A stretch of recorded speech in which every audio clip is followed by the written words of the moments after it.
Okay. Yeah, so we Wow. don't have to worry about the thing over there in Switzerland. It's literally now under the care and control of the White Hats. The White Hats are there, and they're making sure that no malicious things are being done anymore. Yeah. What do we have to look forward to, say, in the next kind of coming? Well, we're in summer, kind of coming into fall, autumn. But what do we look for, say, the next kind of 2 months? What are you looking to see? Well, there's a huge shift coming. I think on the 23rd or 21st of this month, fall solstice, and that's 21st. Yeah. The 21st of this month. And many believe that could be, the disclosure, that could be, EBS, the transference, right, of world's wealth and the distribution into of the elites into the masses, right? The new programs, Gesera and stuff. So many believe that could be the case, especially recently because as of 2 months ago, the Earth has been initiated into what I call the United Federation of Planets here in our local star system, and this is taking place here in our solar system with the Jupiter command leading the way. So what ended up happening was back in 2016 when the members of the Rock Confederacy came to seal our solar system, they created some sort of they pretty much pinned down the dark side here in our solar system. All the regressives didn't have access to our solar system anymore because they put an electromagnetic field around it. And so the regressives that were here were actually, arrested, and some of them actually fled. And that initiated a whole series of treaties where all the different advanced space stations that we've developed, or the infrastructure of the secret, breakaway programs, have been handed over to the Alliance and the White Hats because of what happened in 2018. And so just so recently in July 27th. July 27, 2022, the Earth was officially initiated into the United Federation of Planets with the Jupiter command leading the way. So now we have our entire solar system now operating under the Alliance, and all the advanced technologies, all those different space stations, the Lunar Operating Command, Arius Prime, and all those. There's about 100 colonies that we recuperated from the Dark Fleet and the Interplanetary Corporate Conglomerate. And it's just so recently that the Earth joined the United Federation of Planets. So all this is taking place from behind the scenes, which is awesome. It's just a matter of time before they divulge this information and bring this disclosure to the general public here on the surface world. I don't know if it was one of your videos or someone else's, but I caught a glimpse of something saying that President Trump had been, I think, out on the moon or another planet having meetings. Does that resonate with you?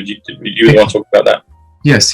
President Trump has been working with the Federation. He is a huge alliance of, can I say, a proponent. He's a huge proponent of the alliance. Also, the leader of Russia. They're actually buddies. Even though they seem like they're not really talking. Yeah, they're working together. But he's definitely going off world. And meeting with the with members of the Confederation. But he's also working with how can I say it? He's working very hard from behind the scenes to bring forth this information, and a lot of the advanced technology has already been given to the Space Force, by the way. So the Space Force already inherited interplanetary and stellar technology, and it's just a matter of time before they start mass producing these med beds and all these healing devices that they're about to bring forward to the public. So Trump is a huge factor in that. He wants all this alternative healing modalities to be given to humanity, but he just can't talk about it, obviously. But he is working in secret with the Federation. It's interesting you say Space Force, because Space Force was the first video I ever did back in May 2020, and I talked about President Trump, Ivanka Trump, Q, the Kennedys, Diana, and Space Force, because there was a video of President Trump in his office would have been the Oval Office, talking about the significance of Space Force, and there was a Space Force flag ceremony. And this, but Space Force is the same symbol as Star Trek, Exactly. And so they've been doing that, Gene Roddenberry disclosure since the 60s. And when you said the Space Force, that comes to 124, which comes to the new spelling of Judgment Day without the E. So that's interesting. And yesterday, obviously, President Trump was at the rally, and he was, keeping everyone's spirits high. It seemed pretty energetic, that one, yesterday. That seemed really pretty potent and powerful. Oh, Do we know how President Trump will travel to the moon and other places, around the cosmos as and when is necessary? Is well, it just he hasn't been beyond our solar system. He's only been to the Lunar Operating Command, which is like again, like I said, it's under the control of the Alliance Solar just the Warrior. moon? We're talking about just the moon, no further, or He's also been to the Jupiter station, the Jupiter station. okay, Yeah, and he's also been to the Prime Area station in Mars. So he's been checking out the colonies in Mars, and my God, we have a huge stellar infrastructure on Mars. In fact, our entire solar system has been decked out as this futuristic scenario. So him and the Russian guy, by the way, they both go off back, and they go through portals. They don't take ships. They don't use ships. It's just a quick. It's a portal. It's a quick. They go exactly. Okay. Yeah. So that way, he could be. So that way he could be in a meeting taking place with the Alliance and members of the Federation, the Earth delegates, of course, as they're called, and then he could be home in time to have dinner with his wife and kids. Okay. And are those portals? Is it? I mean, you've got the Marvel movies, with Doctor Strange, and he'll kind of just create a portal and go.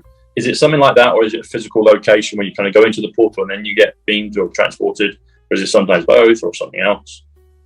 It could be in some cases it's both, but in order to secure his his transference from our planet to off-world station, he has to go into a base. Yes, he has to go to a particular location where it's carefully guarded. His own private secret service. We have members of the Alliance, and of course we have members of the Federation that are protecting him at the same time. Okay. He works very closely with the Pleiadians, and the reason being is because his wife is a Pleiadian commander. Yeah. Okay. Yeah. Okay. So, yeah. And are those bases then connected to, say, places like Mar-a-Lago, Absolutely. Trump Tower? Yes. Okay. Exactly. Okay.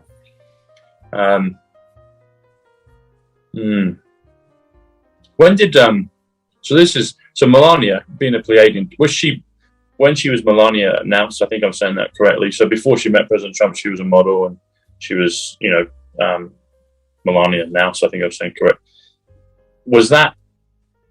Did Melania? So the lady from the Pleiadians, did she kind of come and kind of merge with Melania Naus, or did Melania Naus was she born and brought up just as a normal human, but as a Pleiadian, and then kind of got activated at a certain point in time to fulfill her role and mission now? I believe she is a walking. I believe that sometime in her, well, you know what a walking is, right? It's a I think I can gather from the description, but yeah, please say. Okay, so it's a contract that is arranged between two souls. One is an advanced soul and one is not as an advanced soul. So that a non-advanced soul is born into the body, but at some point in that life, there is a switch where that non-advanced soul switches with the advanced soul, and then the advanced soul takes over the body. So that's what a walking is. Okay. So sometime during her teenage years, I believe, is when the walking, I think maybe even her post-teenage years, 18, 19, 20, that's when she had a transference of souls. And so the Pleiadian walking, came and took over her body because, again, it was all arranged by the higher-ups in order to bring forth the victory of the light, and they needed her as his number one protector. Despite of what we see in the media, that's all just show. It's all for show. It's really not how it seems. She's really in love with him. She really protects him. She cares about him. Because of the fact that he's a huge part in this. In the bring down of the dark t-shirts. Huge part in that, and he was actually prophesied about. He was prophesied about, and so he's fulfilling prophecy. And he's the Trump, isn't he? He's the Trump in the Bible. Exactly, pretty much, yeah. So he's fulfilling prophecy, and she was assigned to him. So she's an extraterrestrial Pleiadian walking. Okay. What happens to the less advanced soul? So do they just go to another body? They pass over? Is it a kind of a pleasant death in some way? What happens to that other being? Or do they kind of hang around and advance with the advanced soul? Or what happens? Oh, that other being or the less advanced soul actually just either reincarnates again as a regular person or goes off another dimension, depending on what the contract was about. How they arrange things. But yeah, every soul. Can I say it? Eventually incarnates again. Okay. And is that just a literal kind of timing thing? So Melania, the advanced being, the Pleiadian, she'd be doing other things and doesn't necessarily need to go through an Earth process of, being a kid, a child, a teenager, because she's got other stuff to do. Is it kind of just a purely practical reason, or is there any other reasons there? Well, she came in with the entire agenda, and the plan was to protect him, to eventually be with him and stuff, and that's why the universe brought them together when the time was right. Was it like even 15 to 20 years before he ran? I don't know. But I think, it happened in that way. Okay. In order to prepare the way, for him coming into the limelight and running for president. And the process of the walk-in, is it literally just like a twinkling of, the next morning or whenever it happens, they literally become the new being?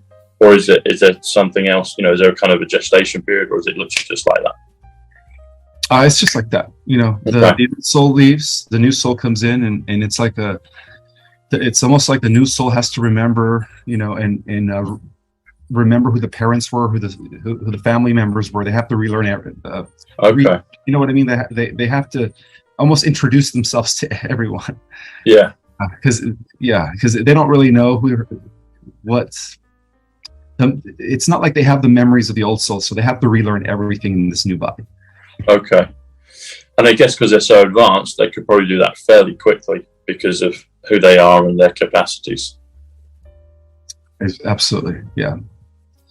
It's really interesting, this concept, actually, Ismael, because there are people that I know, people that I've seen, people that are famous in the world, but personal people that I know. And you look at old photographs of them, and they look like they're different people. Like there's a light in them now. They look different. They look just way more capable, more beautiful, more advanced, just more vibrant than they did, say, 10, 15 years ago. So I'm wondering how often that occurs. And these people that I know seem to be having a positive effect on this big, the actions that we're in now, to advance humanity and bring it into the light. They seem to be playing an active role in that. That's what I'm detecting from them. It's true, there's been some of the extraterrestrials here in human form weren't born, as a baby, like a lot of the starseeds were. They were actually walkings. A good percentage were walkings, yeah. 10%, yeah? I would say probably about 14 to 15% of the starseeds or the aliens in human form down here are walkings. Yeah. Okay. Do we know much about who Baron Trump is? He seems to be very important on the board and almost kind of waiting to be activated, but do we have a sense of who he is? Because obviously he's with Melania and with Donald, so he must have a mega role. Yeah, he's also a Pleiadian. Yeah, but he wasn't a walking. He was actually an indigo child, just like the rest of us. Was born, as through the womb and was able to be a baby and stuff. So he's definitely a Pleiadian as well. Okay. And do we know who Donald, what star system Donald's from? Sorry, go on. In space, in our local cluster of stars, the Pleiadians have been the ones that have been fighting, the Draco and stuff. So, in terms of the Bible, they're considered the angels, and of course the Draco are considered the demons, the fallen angels. And so that's why the Pleiadians are the main race that have been helping the Earth Alliance and the Whiteheads. They are the ones that gave William Tompkins the tech back in the 1950s in order to develop solar war, so that we could defend ourselves, right? Because the negative aliens broke the prime directive when they gave the tech to the dark side, and so William Tompkins developed the solar warden technology. Is that what you just said? Yes, he was the primary engineer when it came to developing the 8 cigar ships that are like miles long. Those are the motherships we've been using.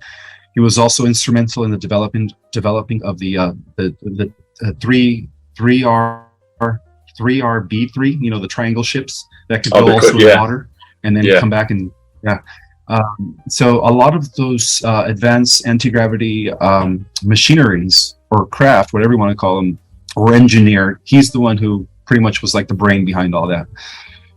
Okay. And he even admitted that he was actually channeling information from the Pleiadians. The Pleiadians were giving him, a set of instructions when he was developing the prototypes.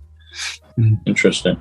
Yeah. You mentioned, well, I'll part that. I want to ask a question about Solar Warden, but quickly I wanted to ask, do we know where Donald Trump is from? So Melania and Baron are Pleiadian. What system is President Trump from? President Trump he's a Nordic Pleiadian. He's one of the because we have negative Nordics and then we have positive Nordics. The negative Nordics are aligned with the Draco and the Dark Fleet, the Nazi Draco alliance and stuff. But yeah, he's a good Nordic because the Pleiadians is mixed. You have brunettes, you have Nordics, and then you have everything in between. Like that's they're kind of like a potpourri of the galaxy, and then we're like the melting pot of them. So that's why we resemble the Pleiadians more so than any other race out there. Do we get are Pleiadians blonde as well? Sometimes you think of them as blonde, blue-eyed. Are Pleiadians blonde as well? Sometimes. Yeah, there's a good portion of the Pleiadians where they're Nordic, blonde hair, blue eyes. There's another portion of Pleiadians where they would appear to be Italians or from Spain or from Greece. They have the dark hair, they have the Mediterranean, they tan, they look bronze. Yeah. There's another group of Pleiadians that look Asian, that literally look like they're from China. And then there's another group of Pleiadians that look like they're Aztec or Mayan. They have strong indigenous features. Or Cherokee. Yeah. So the Pleiadians is a mixture of races as well.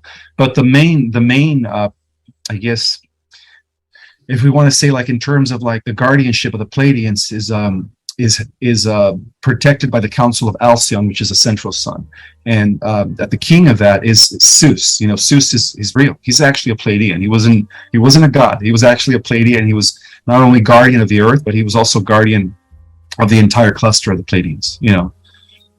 Okay, and then so you say President Trump is a good Nordic or good Northern Pleiadian. Is that right? Is that the term? Correct. Yeah. Okay. And then going back to Solar Warden, so I know you've mentioned this before and others have. Can you just go into a bit more what Solar Warden is? Because I only know a little bit about it.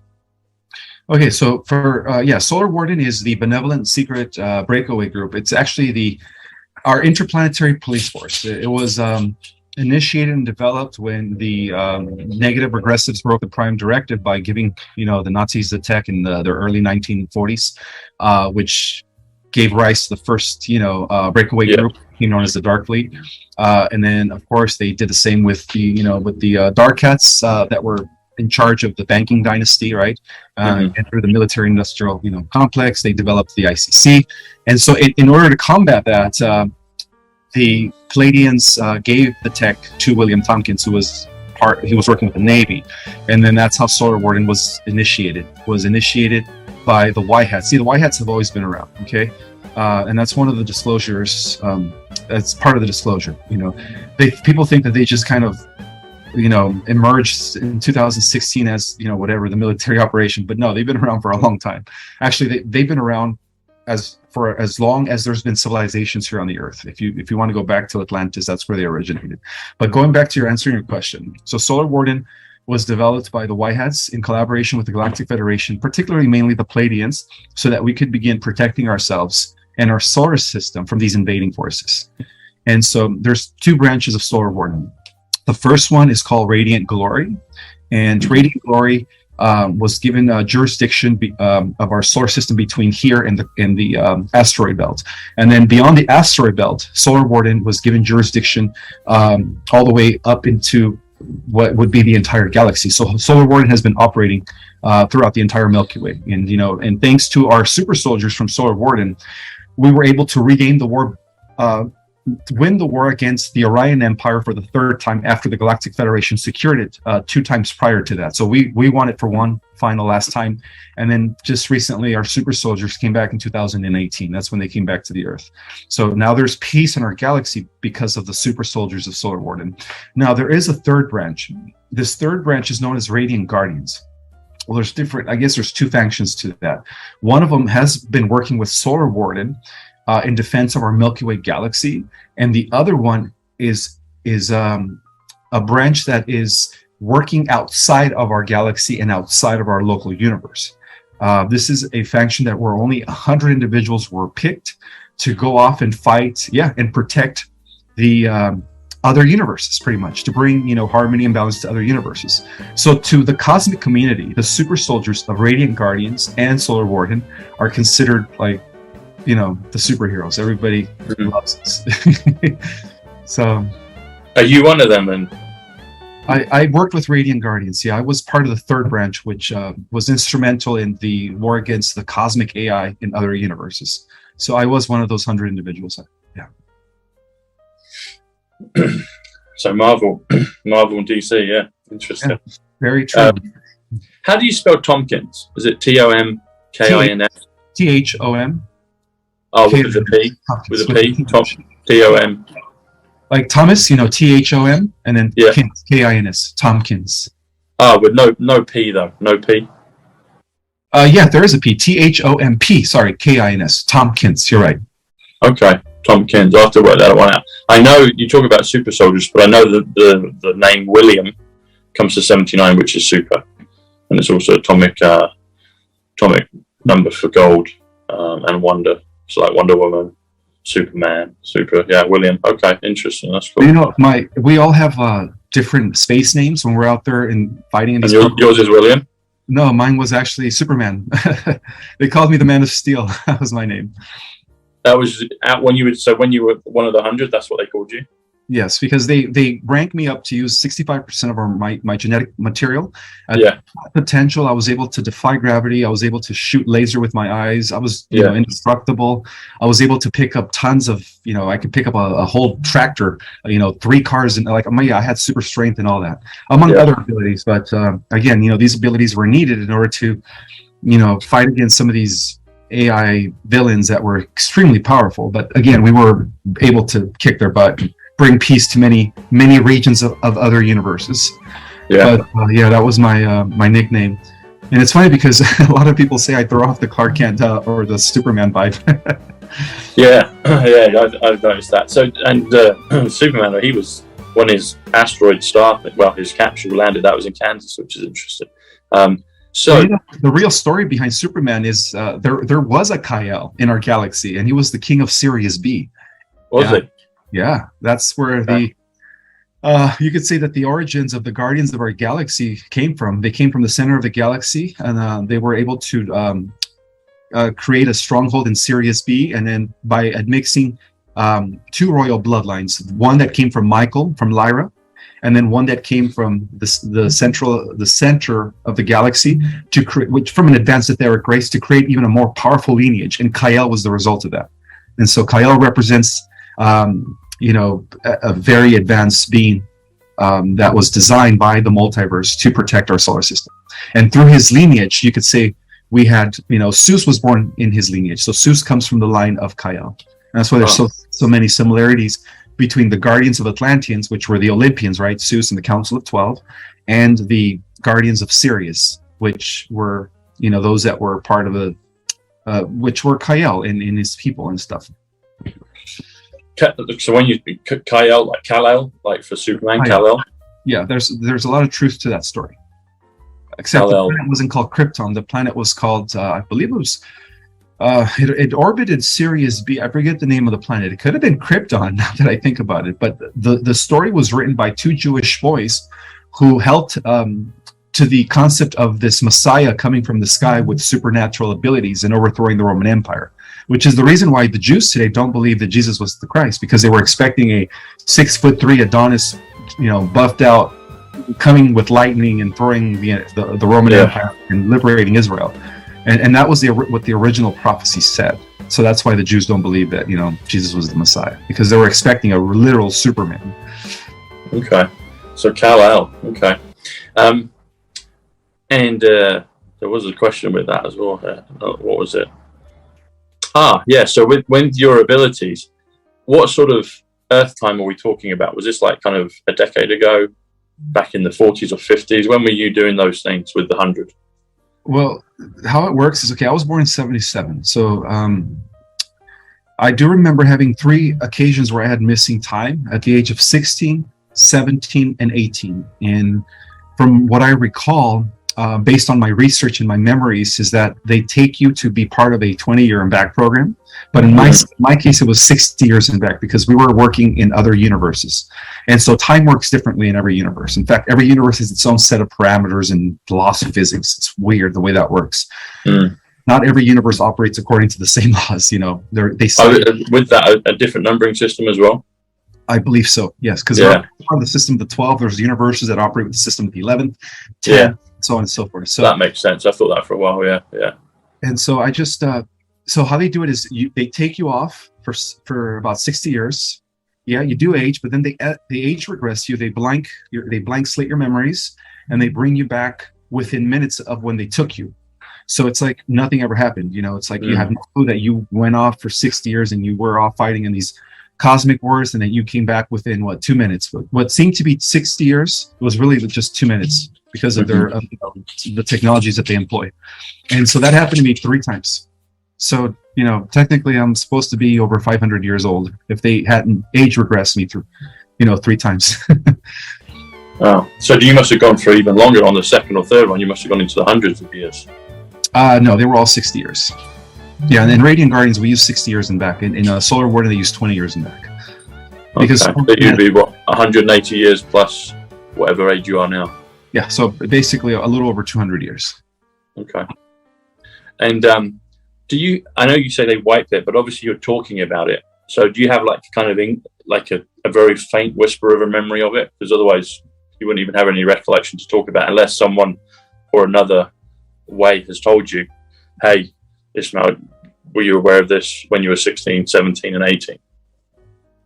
I have glimpses and memories, of some of the scenarios we were engaged in. But as far as all the details, no, I'm still waiting to retrieve those memories. Okay. So is that part of the process? So when they wipe your mind, you have a whisper of it? Because we all have kind of deja vus and memories, and it's like, hang on, there's something there, but you can't kind of pinpoint it. Is that part of the contract? So they wipe it, but now we're going through this ascension where everything will be revealed. Is that part of the contract that you're allowed to retrieve those memories of your actions, when you were 16, 17, and 18? I think that the reason I don't have access to all my memories is for the sake of protection. I can't really reveal everything yet, but when the time is right, I'm going to have access to all that memory, and then I'm going to be able to talk about it.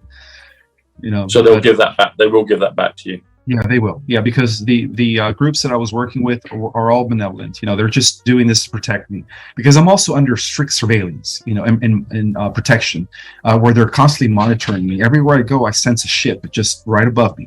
Of course, the ship is cloaked; nobody else can see it. But my God, it does miracles for me, Tom. I see myself in situations where I would have been in trouble, and I always get out of it because of the fact that the ship is there. The ship always does wonders. It clears paths for me. I don't know what it is, but I'm always being monitored. That's cool. I've noticed them. Sorry, go on. By the good guys, of course. Yeah.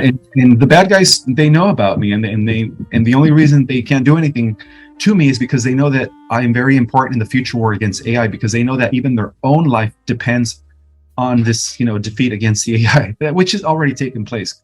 The future and the past, it's all happening at the same time. So we already won that war. And one of the reasons why I know is because of my future version that was, involved in that war has been feeding me intel about how we won the war against the AI in the near future. And that's awesome. Are we able to get to the point where, because as you know, I'll remind you, I'm a big movie fan buff, and Back to the Future is a big one.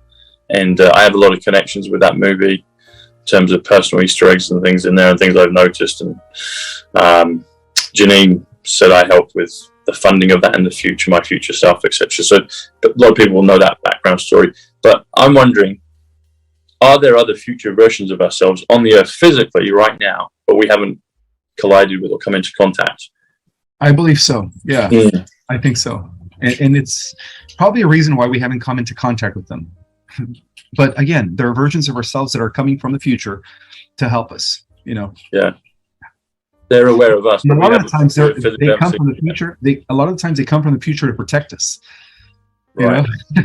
Yeah. Because if they don't protect you, then that's going to cause them to not exist. If something happens to you here, Yeah. That erase their existence in the future. Does that make sense? Yeah. It's John Connor and Sarah Connor from Terminator. Yeah. Marty McFly from Back to the Future. It's all of those things. Yeah, I sense that. I haven't, and sometimes I feel like, oh, it'd be nice just to bump into my future self and have a chat, and I feel that they're aware of us because you're talking about you can't see them, but you're getting protected by ships. So I've in the last few months, I haven't seen any yet per se here in the States, but definitely in England over the last couple of months, I've noticed I've been deliberately looking and I've noticed ships high up in the sky, but there were these red and green, like low level craft, and on the surface they could have been drones, but you can't hear anything. There's no whirring of a motor, and they would dance and they would kind of change. They'd go from one light to another and back and forth, and then they kind of expand and contract and then whiz off. And they did kind of offer some protection. Well, they did in a certain situation just a couple of weeks ago, and I felt like I should move from the situation, but then they kind of confirmed and popped up. I was like, oh, okay, yeah, I'm going to walk away. Janine did some reads on that. Said, yeah, they're divine, off-world, protection, and they kind of play. I don't know if you've experienced this, but they feel like they're playing with us. It's like almost like a childlike innocence. They say hi, and I say, okay, if you are what I think you are, whiz into the sky 100 meters, and they'll do that, and then it's like, okay, I got the confirmation, and then I say, all right, do it again, and then they kind of joke around and whiz off, and then they'll do their own thing. So it's almost like a child saying hey, and then they've got your attention and they whiz off, or like an animal, a pet, it'll kind of comply for a second and then it will do its own thing. So it's kind of that kind of blend of independence but also confirmation. Yeah, many extraterrestrials that are of the light are very playful. A lot of them have childlike mentalities. Yeah, even though they're advanced and they have IQs of 400 to 500 IQs, they're still very childlike. They're still very connected to their child self, and that's where our power lies, by connecting with your inner child. That's your innocence. Yeah. You mentioned power. You said you were born in 1977, and 77 is power. It's Christ. It's quasar. Hertz, as in frequencies. And talking of hertz, so I've mentioned this before, but I was in Dealey Plaza last weekend in Texas, in Dallas, where JFK was in '63. And back at that time when that happened, there was an advertising billboard, well, more than a billboard, kind of actual, almost like Hollywood letters above the building, the book depository, but the actual name was Hertz. So you've got you've got Hertz cars, but I don't know if there was another company called Hertz back then, but Hertz is 77, which is frequency. Sorry, not frequency, which is Christ, which is power. So it's interesting that was at that point with when that happened with JFK. And I mentioned this other guy as well. I believe there's a guardian angel down at Dealey Plaza, someone of the light of the Q team of the Alliance. His name's Don, but he's a gentleman that has religiously been there for 29 years, guardian and telling people about JFK. And I filmed him, and I had a longer film, but I think maybe the Alliance didn't want me to put everything out, so I just have a little 38-second clip, whereas I had 2 or 3, 4 minutes of worth. But it somehow had cut off when I looked at my phone and thought, oh, okay. But I thanked him, and Janine did some reads and said, yeah, he's definitely a white hat. And you can just tell when you meet the guy, he has this guardian, wonderful blue eyes, and just a really good, dedicated person. So whether he's of another world, because that's dedication, rain or shine, he's there every day, 29 years worth. That's a real job in itself. But I guess for him, it's an honor, and he does a great job. And there's probably other guardians all around the place actually doing similar kind of work, being there constantly as a protector, as a shield, as a beacon of light, because the rest of the place is just kind of not even dead. That's not even the right word. It's just kind of it's just as it is. Although it did feel lighter this time. There was more sunshine. It felt, when I went there last year, it felt kind of weird. But it feels like a lighter place. And he also had the rainbow, had a huge rainbow umbrella. It was bright sunshine, but it was a rainbow. And obviously that's a biblical reference to Enoch and to the millennium and the good times, which was hijacked by other forces. But it's the rainbow is coming back to light. And rainbow's 82, which is soldier. So maybe that's what they're just saying. Maybe Don is a soldier, of the light. I don't know if you know who I'm on about, but. No, I've never heard of him, but it sounds like he is. Yeah. So what things should people? I say should. what things can people look out for or be excited about? Maybe going into the next year, 2023, even up to 2024. I know you said between now and 2024, the solar flash will happen. And singularity, is that the same? Will that happen? No, solar flash is different. Singularity has to do with AI reaching a level of intelligence beyond humans. Okay, so that's not a good thing. That's not a good thing, no. So the solar flash is going to be the EMP that is going to destroy the AI infrastructure. So anything to expect in the end of the year in 2023 is disclosure. We're there. Okay. They said earlier, we are at the finish line. Yeah. And do we? Is there any shortening of the 2024 for you? What do you mean shortening? So you were a few months ago when everyone kind of got to know about you. So now you were saying that solar flash will be between kind of any time between now and 2024. Oh yes. Is there any shortening of the 2024, or is it still that period of maybe a year and a half, well, a year and a half to 2.5 years? I believe it's still that period. Okay. I haven't gotten any new revelations or downloads that it has moved forward or backward or anything. They're still telling me 2024. Expect the Earth to have first contact with us. Expect the Earth to be reinitiated into the galactic community, which explains why the Earth was recently accepted into the United Federation of Planets here in our local solar system. With Jupiter, the Jupiter man leading the way. And so, I'm just going to stick to between now and 2024. Well, you said we were accepted into that group. Was there a point eons ago where we were, but we got kind of sent out, cast out, and now we've been reconnected?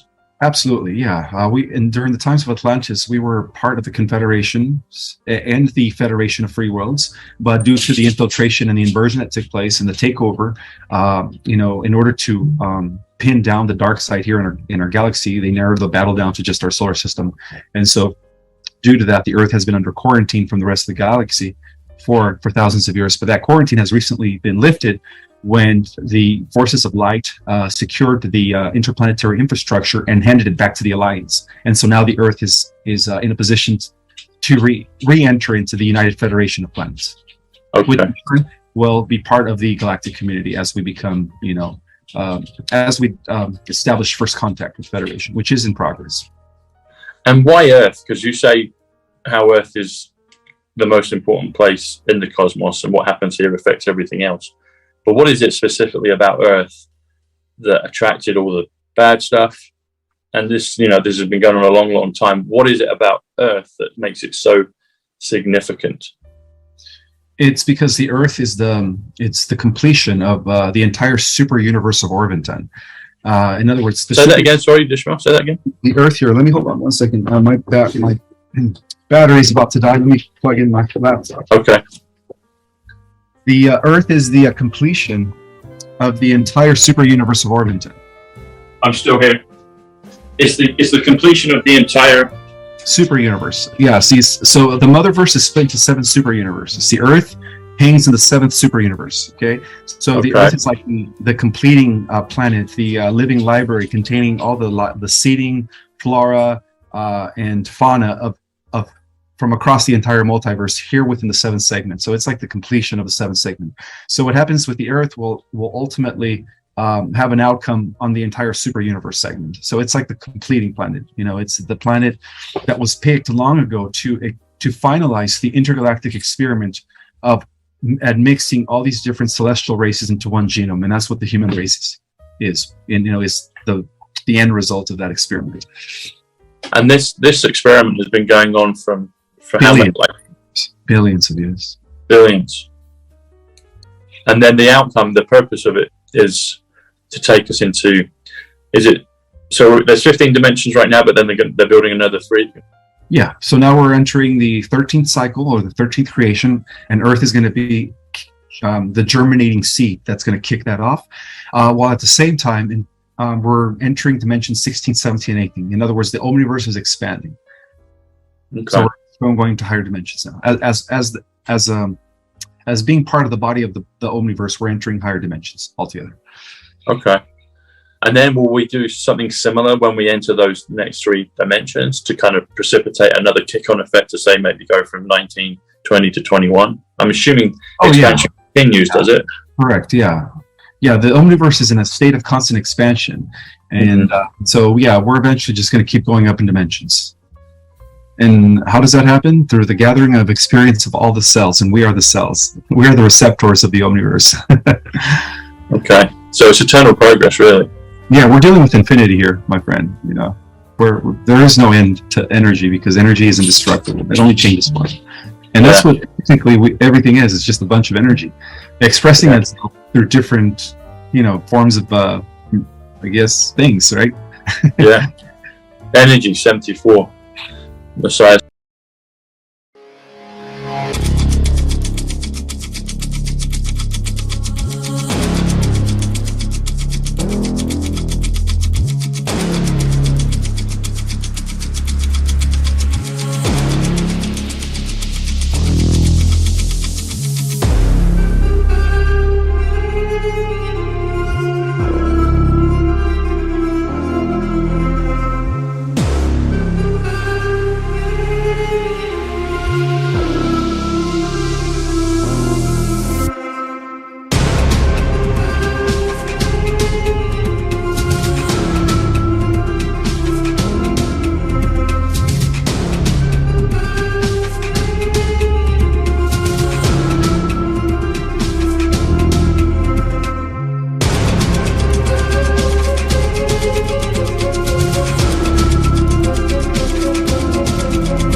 Welcome to my party, we're just getting started. A life is a dream or a nightmare scarring. Hand me a drink cause I think I'm going all in. Get me a shrink who can catch me when I'm falling. Cover up my scars, flip the handlebars. Crashing in my car, wake up in a bar. I'll be a superstar, just on my avatar. This world is so bizarre, empty out the reservoir.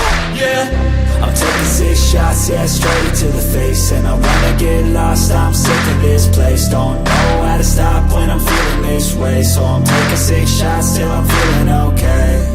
I think I'm going crazy, don't think I'll get home safe. So I'm taking 6 shots, all straight to the face. I'm taking 6 shots, are you coming with me? I'm taking 6 shots, yeah, straight to the face. And I wanna get lost, I'm sick of this place. Don't know how to stop when I'm feeling this way. So I'm taking 6 shots till I'm feeling okay. I think I'm going crazy, don't think I'll get home safe. So I'm taking 6 shots, all straight to the face. I'm taking 6 shots, are you coming with me? Sometimes you need to let loose, grab juice, get goose, tattoos, taboos, get screwed. Loosen up, buttercup, all those hate comments will never make you feel enough. We're all adequate graduates, heart full of calluses, but we know calculus. Damn, ain't that fabulous? Can't wait to apply all those mathematicus. But we can't get a job that pays us enough. I'm about to pop up.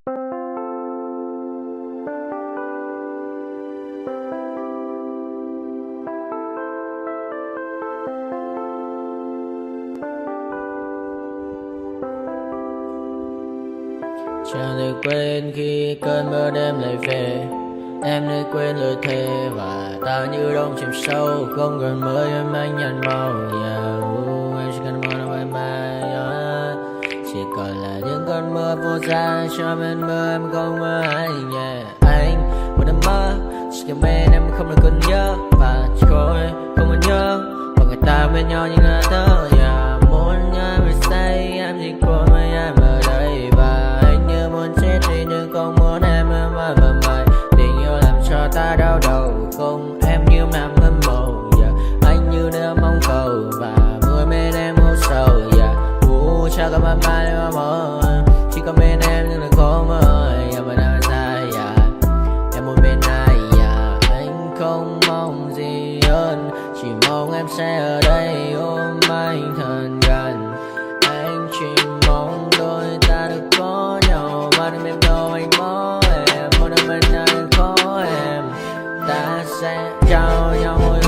sâu.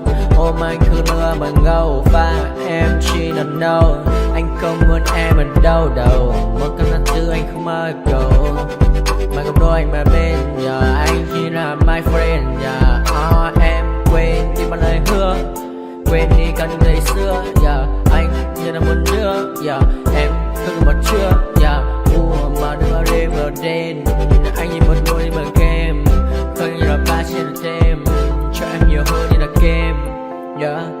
Chỉ cần là mưa thôi. Em chỉ cần là mưa thôi. Còn ai sẽ là nắng rồi. Em chỉ cần là mưa thôi. Cho anh được êm trôi. Cho anh được ôm em kia trời nắng. Và ôm em kia trời mưa. Và có anh có mặt trời em như là cuộc đời có được nhau là gặp thời không cần mưa để mần lời anh muốn em mau về đây để cơn mưa ngừng trôi